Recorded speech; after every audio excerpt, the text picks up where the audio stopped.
คำเตือนคลิปนี้ไม่ได้เป็นการแนะนำหรือชักชวนให้มีการลงทุนใดๆทั้งสิ้น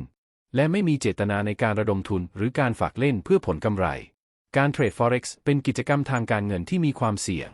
ผู้ลงทุนควรทราบถึงความเสี่ยงที่อาจเกิดขึ้นและพร้อมที่จะรับผลต่อความเสี่ยงนี้ดังนั้นกรุณาทำความเข้าใจข้อมูลต่างๆที่เกี่ยวข้อง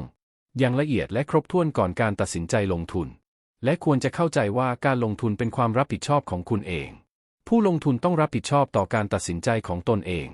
และความเสี่ยงทางการเงินที่อาจเกิดขึ้นได้